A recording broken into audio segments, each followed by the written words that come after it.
Christmas എന്ന് പറയുമ്പോൾ തന്നെ മനസ്സിൽ ആദ്യം ഓടിയെത്തുന്നത് പ്ലം കേക്കാണ്. സോ ഒരു പ്ലം കേക്ക് ഉണ്ടാക്കാമെന്ന് വിചാരിച്ചു. അമ്മ ഒരു ഹോം ബേക്കറാണ്. അപ്പോൾ ആദ്യം തന്നെ നമ്മുടെ കേക്ക് ടിന്ന് ബട്ടർ പേപ്പറൊക്കെ വെച്ച് സെറ്റ് ചെയ്തു. ഒരു ജാറിലേക്ക് അരക്കപ്പ് പഞ്ചസാര, ഗ്രാമ്പൂ, എന്താ പറയുക, കറുവപ്പട്ട നല്ലോണം പൊടിച്ചെടുക്കുക. പിന്നെ നമ്മളൊരു അരിപ്പയിലേക്ക് 1 കപ്പ് മൈദ, പിന്നെ 1 ടീസ്പൂൺ ബേക്കിംഗ് പൗഡർ, പിന്നെ ഒരു നുള്ളുപ്പ് നല്ലോണം അരിച്ചെടുക്കുക കേട്ടോ. ഇതിൽ ബേക്കിംഗ് സോഡ അങ്ങനെ ചേർക്കാറില്ല നമ്മൾ പ്ലം കേക്കിൽ. നല്ലോണം അരിച്ചെടുത്തതിന് ശേഷം നമ്മൾ 2 മുട്ട എടുക്കുകയാണ്. അതിലേക്ക് കുറച്ച് വാനില എസൻസും കുറച്ച് പ്ലം എസൻസ്. ആ പ്ലം കേക്കിൻ്റെ ഒരു മണം എന്ന് പറയുന്നത് ഒരു പ്രത്യേക മണമാണ്. നല്ലോണം ബീറ്റ് ചെയ്യുക. ഓൾറെഡി പൊടിച്ച് വെച്ചിരുന്ന പഞ്ചസാര കുറേശ്ശെ ആയിട്ട് ചേർത്ത് കൊടുത്ത് നമ്മൾ എന്ത് ചെയ്യുക, അതിന് നല്ലോണം ബീറ്റ് ചെയ്തെടുക്കുക. അതിൻ്റെ ആ ഒരു ടെക്സ്ചർ എന്ന് പറയുന്നത് ഈ ഒരു വൈറ്റ് കളറായി വരുന്നത് വരെ നല്ലോണം ബീറ്റ് ചെയ്യാം. അതിലേക്ക് നമ്മൾ 1/4 കപ്പ് മെൽറ്റഡ് ബട്ടറും പിന്നെ 1/4 കപ്പ് എന്ത് ചെയ്യുക, നമ്മുടെ സൺഫ്ലവർ ഓയിലും ചേർത്തതിന് ശേഷം വീണ്ടും മിക്സ് ചെയ്യാം.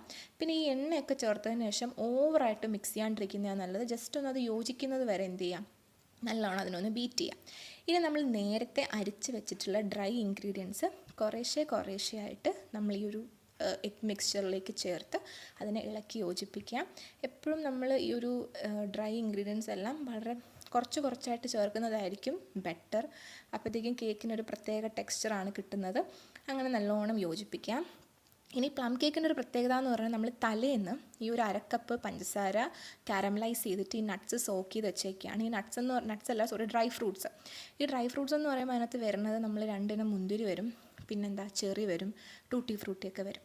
അപ്പോൾ ഇതെല്ലാം നമ്മൾ തലേന്ന് സെറ്റാക്കി വെക്കണം. ആ മിക്സ്ചറും നമ്മൾ ചേർത്തു. ഇനി കുറച്ച് മൈദയിൽ മിക്സ് ചെയ്ത് വെച്ചേക്കുന്ന ഈ നട്ട്സ് നമ്മൾ ചേർക്കുക. ഈ നട്ട്സ് താന്നു പോകാണ്ടിരിക്കാൻ വേണ്ടിയിട്ടാണ് നമ്മൾ ഈ മൈദയിൽ മിക്സ് ചെയ്ത് വെക്കുന്നത്. അതിനെ നല്ലോണം ഇളക്കി യോജിപ്പിക്കുക. ഇനി നമ്മൾ നേരത്തെ റെഡിയാക്കി വെച്ചേക്കുന്ന കേക്ക് ടിന്നിലേക്ക് ഈ മിക്സ്ചറിനെ നമ്മൾ എന്ത് ചെയ്യുക, ഒഴിച്ചു കൊടുത്തതിന് ശേഷം എന്തെങ്കിലും എയർ ബബിൾസ് ഒക്കെ ഉണ്ടെങ്കിൽ അതിനെയൊക്കെ ഒന്ന് മാറ്റിയെടുക്കുക. വേണമെങ്കിൽ നമുക്കൊരു ടൂത്ത് പിക്ക് ഇട്ട് നല്ലോണം അതിനെ ഒന്ന് ഇളക്കാം. അല്ലെങ്കിൽ എന്താ ചെയ്യുക, ഇങ്ങനെ ടാപ്പിംഗ് മെത്തേഡും നമുക്ക് യൂസ് ചെയ്യാൻ പറ്റും. ഇനി ഡെക്കറേഷനായിട്ട് കുറച്ച് കറുത്ത മുന്തിരി ഇടുന്നുണ്ട്, പിന്നെ കുറച്ച് കാഷ്യൂ നട്ട്സ് ഇടുന്നുണ്ട്, പിന്നെ കുറച്ച് കളർഫുള്ളായിട്ടുള്ള നമ്മൾ ടൂട്ടി ഫ്രൂട്ടി ഇടുന്നുണ്ട്. ഇതിനെ നമ്മൾ എന്ത് ചെയ്യാം, ബേക്ക് ചെയ്യാനായിട്ട് വെക്കാം. അപ്പോൾ നമ്മുടെ ഫൈനൽ ഔട്ട്പുട്ട് എന്ന് പറഞ്ഞത് ആ കേക്ക് റെഡിയാണ്. ഇപ്പോൾ നിങ്ങൾ കാണുമ്പോൾ ഇത് ഉടനെ മുറിച്ചതുപോലെ ഇരിക്കും, പക്ഷെ അല്ല കേട്ടോ, ഒരു ദിവസം വെയിറ്റ് ചെയ്തിട്ടാണ് നമ്മളിത് മുറിച്ചേക്കുന്നത്. ബിക്കോസ് ഒരു ദിവസം ഇരുന്നിട്ട് മുറിക്കുമ്പോഴാണ് അതിൻ്റെ ഒരു പ്രത്യേക ടേസ്റ്റ് വരാം. പിന്നെ പ്ലം കേക്ക് എത്രത്തോളം ദിവസം ഇരിക്കുന്നോ അത്രത്തോളം ടേസ്റ്റ് കൂടുക ചെയ്യണം.